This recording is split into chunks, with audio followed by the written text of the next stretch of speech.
11 partial fractions homework, I've got a bit of a clue here really.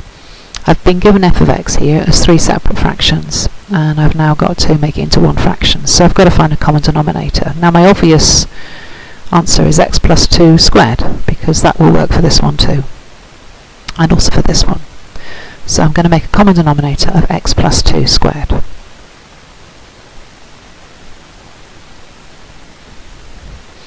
So changing my 1, I'm going to have 1 times x plus 2 squared. Changing my 3, I'm going to have to multiply, because I've multiplied the denominator by another x plus 2, I'm going to multiply that one by x plus 2. And this one I haven't changed the denominator at all, so I'm going to have plus 3. And then I expand my top.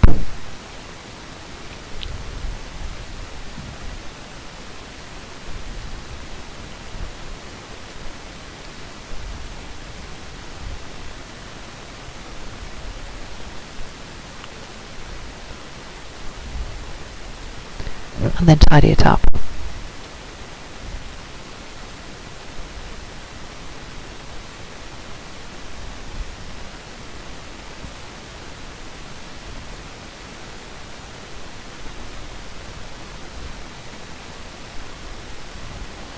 So I've got x, and I've got plus 1.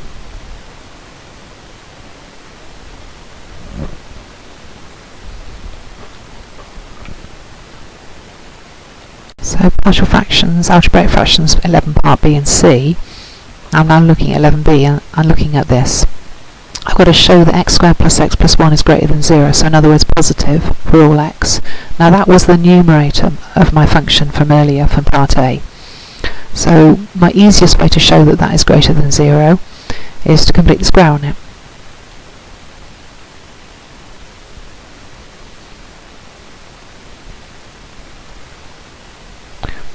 So in completing the square, remember I halved that coefficient. The coefficient was 1, so I halved it, it became a half.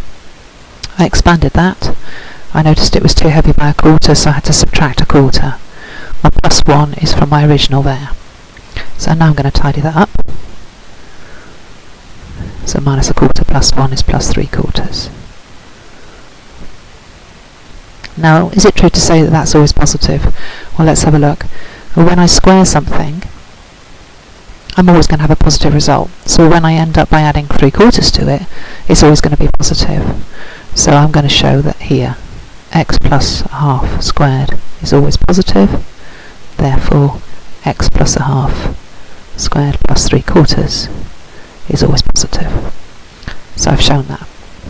In part C, I've got to prove that my whole function is greater than 0. So my whole function is positive for all x.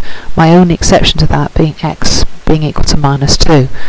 Well, my function from earlier on was a combination of what I've just done, so x squared plus x plus 1, and my denominator, which was x plus 2 all squared. Now, I've proved that that's always positive. Can I prove that that's always positive? Yes, I can. So the whole function has to be greater than 0 because x plus 2 all squared is always greater than 0. So I have a positive divided by a positive, which is always going to be a positive.